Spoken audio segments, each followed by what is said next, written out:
tal? Mi nombre es Ángela Judith Cerdán Carojulca, alumna del sexto ciclo de enfermería de la Universidad Señor de Zipán. En esta oportunidad les voy a traer un tema muy importante que es la oxigenoterapia en pacientes pediátricos.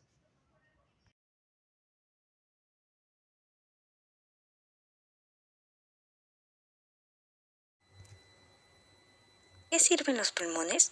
Bueno, los pulmones son unos órganos blandos, esponjosos y rosados que se encuentran dentro del tórax y que se van a encargar de la respiración. Respirar es algo que hacemos diariamente mientras trabajamos, dormimos, comemos, ¿no? El aire que respiramos tiene una concentración de oxígeno del 21% aproximadamente, el cual debe entrar a través de la vía aérea a los pulmones, donde ocurre la hematosis. La hematosis es el proceso de la entrada de oxígeno a los capilares y la salida de dióxido de carbono hacia el exterior.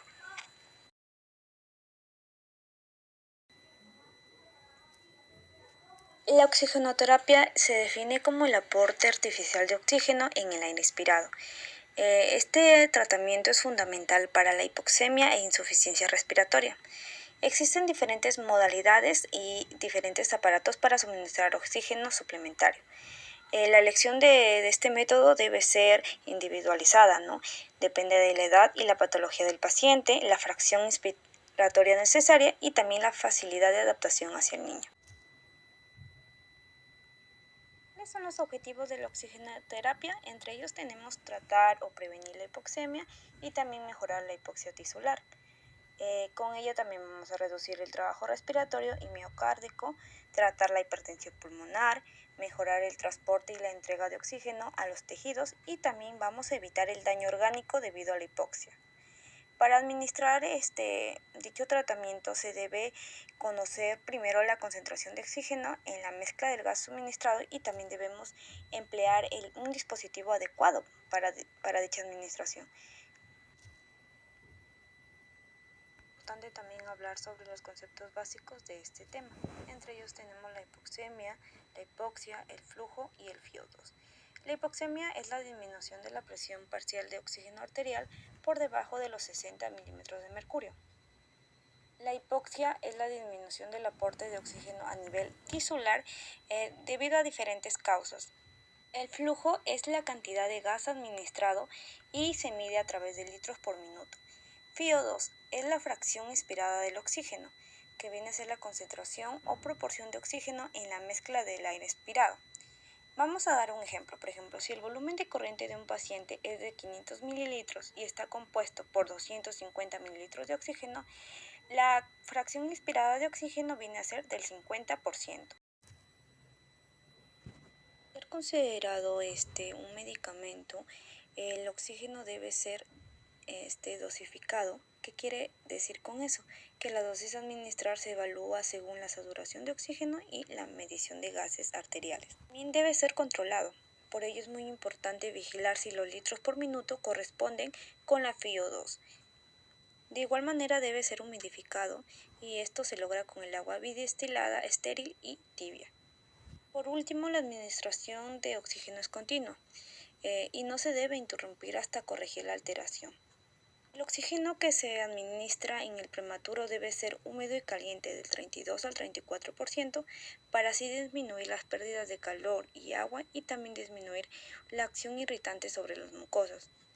El oxígeno se debe aplicar a la FiO2 mínima para así mantener una homeostasis cardiopulmonar. Presión. De hecho, podemos observar los niveles de oxígeno en sangre y también las patologías, ¿no? Se considera que es normal cuando la presión parcial de oxígeno en sangre está del 80 a 100 milímetros por mercurio.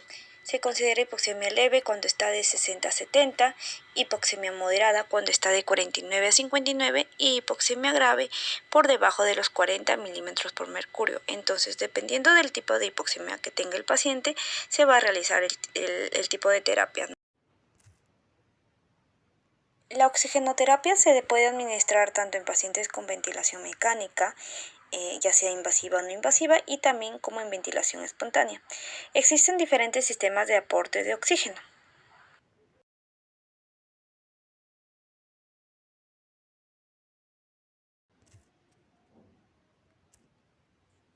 Sistemas de bajo flujo. Estos sistemas son ideales para terapias de oxígeno a largo plazo y en pacientes que requieran bajos rangos de FiO2. Tales son con los niños que tienen displasia pulmonar, pacientes con enfermedad pulmonar obstructiva crónica y con fallo cardíaco. Entre los sistemas de bajo flujo vamos a encontrar el catéter nasofaringeo y las gafas. Dichos dispositivos van a aportar el FiO2 entre 0.24 a 0.40, que viene a ser el 24 y 40%, a un flujo que va a variar de 1 a 2 litros por minuto, a recién nacidos y pediátricos hasta 3 litros por minuto.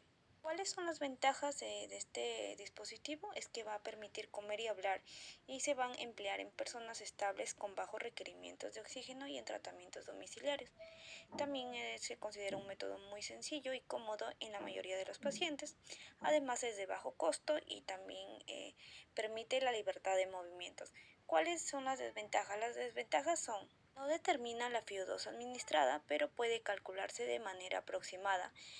Otra desventaja es que reseca las mucosas y también puede generar lesiones en la región retroauricular. Indicaciones. Se va a suministrar oxígeno a bajas concentraciones en pacientes que tengan una enfermedad aguda o crónica, también pacientes con hipoxemia y dificultad respiratoria leve o también pacientes que se encuentren en recuperación post-anestésica. Entre los cuidados de enfermería para este dispositivo tenemos los siguientes. Se debe valorar la evolución del paciente durante dicho procedimiento.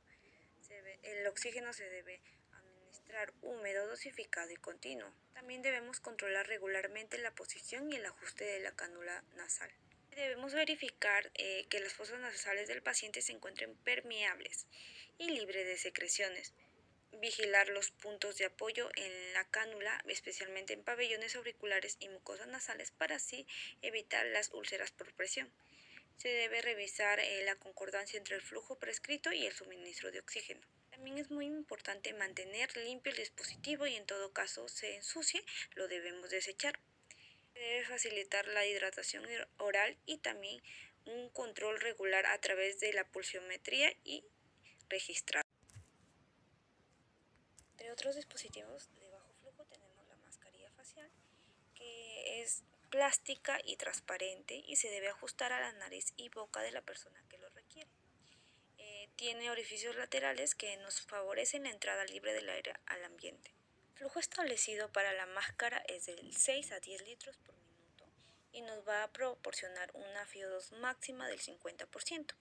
Ventajas es que es un dispositivo sencillo para administrar y tiene orificios laterales que nos va a permitir la salida del volumen expirado con válvulas unidireccionales. Y las desventajas es que es poco confortable y mal tolerado por los lactantes. Además no permite la alimentación oral y a largo plazo puede ocasionar irritación en la piel y también úlceras de presión. Se administran en pacientes con enfermedad pulmonar, ya sea aguda o crónica, y pacientes con hipoxemia y también con dificultad leve o moderada durante el transporte o en situaciones de urgencia. Entre los cuidados de enfermería tenemos que no se debe dejar la mascarilla cubriendo los ojos porque puede haber un riesgo de úlcera corneal. También se debe vigilar las posibles fugas de aire. Debemos valorar la mucosa nasal y oral si fuera necesario. También controlar de manera periódica que la mascarilla se encuentre en la posición correcta, ¿no? Valorar los puntos de apoyo de la máscara y accesorios con el fin de prevenir heridas y úlceras por presión. Debemos mantener limpio el dispositivo.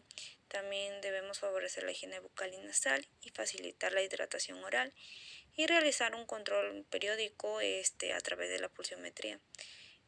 Un dato muy importante es que no se deben utilizar con flujos menores de 5 litros por minuto. La mascarilla de oxígeno con bolsa de reservorio es un dispositivo que va a cubrir boca y nariz y que posee una bolsa de reservorio en la parte frontal. Tiene dos orificios laterales en la mascarilla que permite la salida del aire durante la respiración.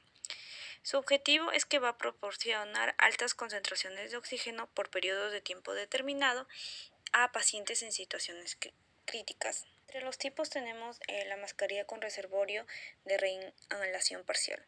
El flujo para este tipo de mascarilla viene a ser de 15 litros por minuto y la concentración de oxígeno obtenida es alrededor del 35 al 60% y va a ser indicada en procesos de hipoxia moderada. También tenemos mascarilla con reservorio de no reinhalación. Este sistema es similar al anterior, pero el aire exhalado no va a entrar en el reservorio. Nos va a permitir la FiO2 mayores del 80% y va a ser útil para la hipoxemia severa.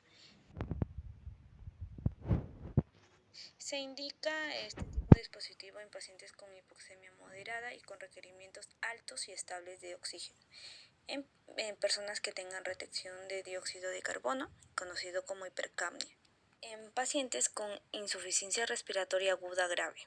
Entre las desventajas tenemos que es poco confortable y generalmente mal tolerado. También dificulta la comunicación oral, como el comer y el aseo personal, y también nos va a dificultar la expectoración. Entre los cuidados de enfermería es que tenemos que vigilar también las posibles fugas de aire, controlar periódicamente la posición de la mascarilla, valorar los puntos de apoyo de la máscara y de los accesorios, también situar al paciente en posición de Fowler con el fin de favorecer la respiración. Vamos a favorecer la higiene bucal y nasal, facilitar la hidratación oral y realizar un control periódico a través del pulsiómetro, y también lo debemos registrar en las notas de enfermería. Sistemas de alto flujo. En este tipo de sistema, el flujo total de gas que se va a suministrar es suficiente para proporcionar la totalidad del gas inspirado. Entre ellos tenemos la mascarilla tipo Venturi, que el flujo del oxígeno a alta velocidad va a arrastrar el aire del exterior hacia el interior del regulador. Cánula nasal de alto flujo está indicado en pacientes con necesidades de aporte de oxígeno elevadas, también en pacientes con insuficiencia respiratoria moderada y también tras la retiración de la intubación mecánica o el disconfort con las máscaras. Administra una FiO2 constante alcanzando los niveles de FiO2 superiores al 50%. Los cuidados de enfermería tenemos que se debe controlar periódicamente la posición y el ajuste de la cánula nasal, también comprobar que las fosas nasales del usuario estén permeables y vigilar los puntos de apoyo de la cánula. También mantener limpio el dispositivo, vigilar el grado de condensación en la cánula nasal y controlar la temperatura del sistema. Y por último, realizar un control a través de la pulsiometría y también se debe registrar. Los dispositivos de alto flujo también se subdividen a su vez en sistemas cerrados y otros. Entre los sistemas cerrados podemos encontrar el casco cefálico, incubadora y las campanas o halo.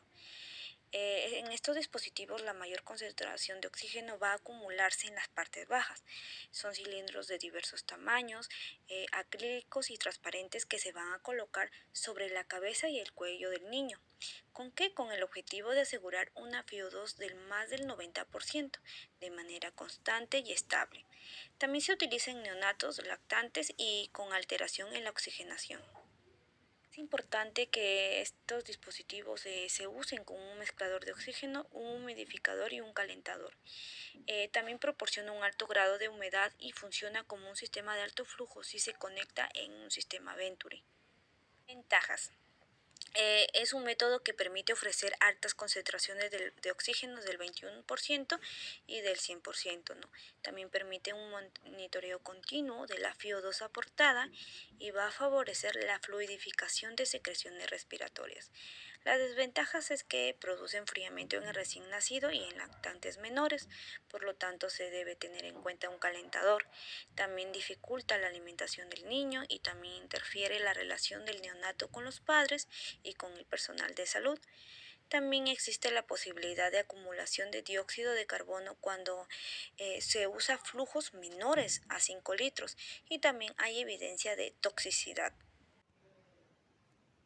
Balón autohinchable, conocido como AMBU, es una bolsa o un balón autoinflable que está conectado a una válvula unidireccional y que a su vez se subconecta con una mascarilla de ventilación asistida, con un tubo endotraqueal o con una cánula de traqueostomía.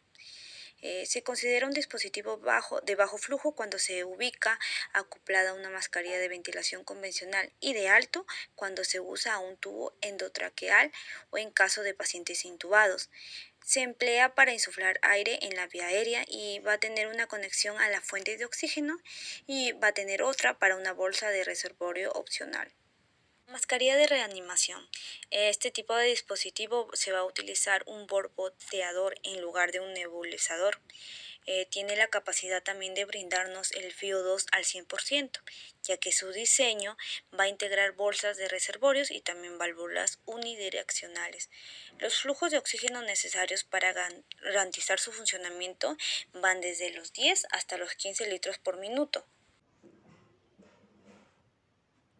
Tubo en T. Este sistema de alto flujo se va a emplear en pacientes intubados con tubos endotraqueales, ¿no?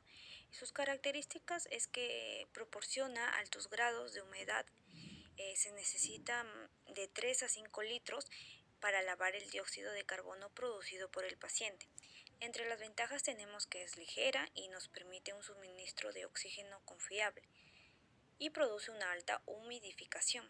Entre las desventajas es que se puede acumular agua en las conexiones, también si está a bajo flujo va a inducir la reinhalación del gas inspirado, también favorece la tracción sobre la traqueostomía.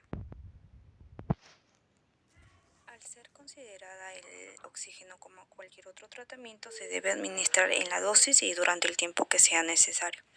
Por ello es muy importante la reevaluación continua del paciente. Para la monitorización del oxígeno existen dos parámetros que son la gasometría arterial y la pulsiometría. A través de este parámetro podemos medir el oxígeno disuelto en el plasma. También vamos a valorar la oxigenación y la ventilación y el estado ácido-base. En el cuadro de la imagen podemos observar los valores normales, ¿no? En el pH tenemos del 7,35 hasta 7,45. En la presión parcial de oxígeno corresponde el 85 hasta el 100 milímetros por mercurio. En la presión parcial de dióxido de carbono de 35 a 45. La saturación de oxígeno va desde el 94 al 98%. HCO3 que viene a ser de 18 al 21 miliequivalentes por litro. El primer día de vida, la presión parcial de oxígeno normal de un recién nacido, muy independientemente de su edad gestacional, es de 50 hasta el 60 milímetros por mercurio. Ya luego se estabiliza por encima de los 70 milímetros por mercurio. La pulsiometría también se dice que es un medio sencillo y sin dolor no invasivo, que nos va a expresar la cantidad del oxígeno que se combina con la hemoglobina y la oxihemoglobina. Dependiendo de la persona se va a utilizar la punción en diferentes lugares, ¿no? Por ejemplo, en recién nacidos y lactantes se va a medir en el pie, en la mano, muñeca, tobillo o lóbulo de las orejas. En niños mayores se va a utilizar en los dedos de la mano. Toxicidad por oxígeno. Esta se ve evidenciada en personas que reciben oxígeno en altas concentraciones mayores del 60% y por más de 24 horas. En pacientes recién nacidos y prematuros, la administración excesiva puede producir efectos colaterales, entre ellos la fibroplasia retrolental y la displasia broncopulmonar. De también tener un control de infección, ¿no? Es importante que los equipos se cambien de forma rutinaria para así reducir el riesgo de contaminación cruzada, ya sea por agentes víricos o bacterianos, y evitar las infecciones en los pacientes, ¿no? Nos dicen que los sistemas de alto flujo que emplean humidificadores precalentados y generadores de aerosol son especialmente los que están aplicados en personas con vía aérea artificial y los que generan mayor riesgo de infección. Esto es muy importante que se drene de manera periódica. Para concluir, la terapia con nebulizador es la administración del medicamento en forma de aerosol a través de un nebulizador. Indicaciones: suministrar medicamentos de manera directa en el tracto respiratorio para tratar las siguientes enfermedades: el broncoespasmo agudo debido a alguna patología reactiva de la vía aérea, ya sea el asma u otras causas, y también por la acumulación excesiva de moco. Se emplea el gas, que es el oxígeno, más un medio líquido que es la solución salina, y más la sustancia administrada, que viene a ser el fármaco. Muchas gracias, espero les haya gustado la información que les brindé.